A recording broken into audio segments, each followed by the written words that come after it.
Action. Well, think of how a chimp would do it and go a bit further back. Because I don't know how to do it properly. I was never trained. I'm not a trained animator. I kind of made it up. So I just cut out pieces of paper and then used the Lightbox and drew on them and then drew on more bits of paper. Like so.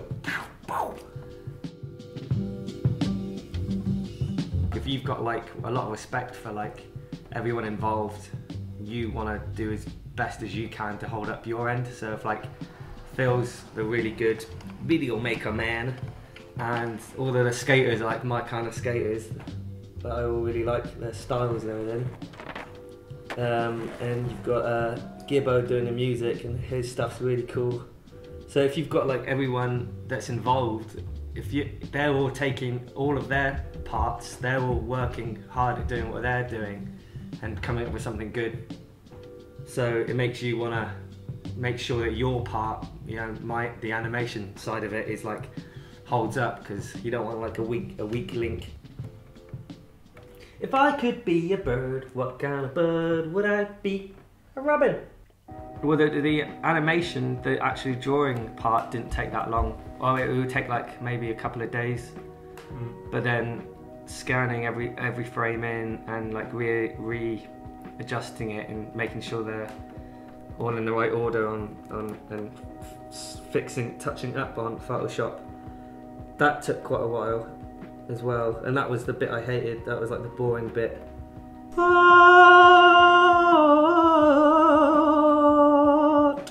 And you know, like with the Super 8, it's more grainy and more like a bit more raw, and I think it just looks a lot like there's a lot more like interesting like depth in that than if you've got like, you know, really crisp HD camera or whatever it is. That can be done really well, but it also can look kind of sterile, a bit stale. And I don't know how to use a computer, and also I don't feel like I'm actually drawing anything if I'm just drawing straight off the computer. Yeah, I don't like it when the kind of arty side of the videos or the animations or whatever interfere too much with the tricks, because first and foremost it's a skate video, so you want to see the what the guys are doing. Yeah, it's good to let each thing have its kind of time and place in the edit as well, and not have it all chucked with you at the same time.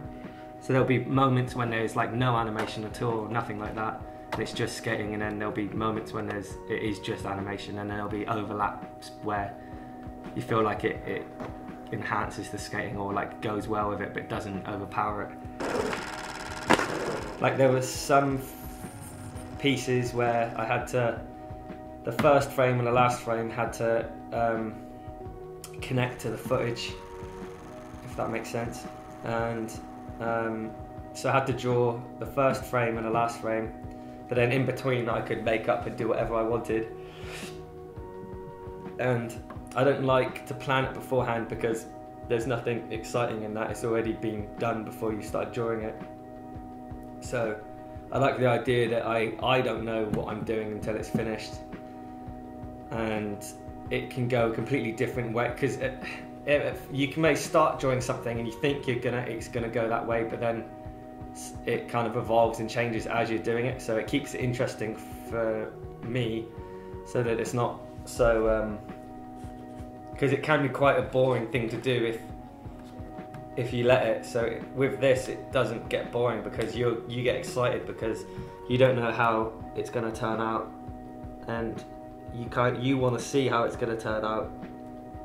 So you kind of, it's best for me to keeps it exciting for me if I make it up as I go along.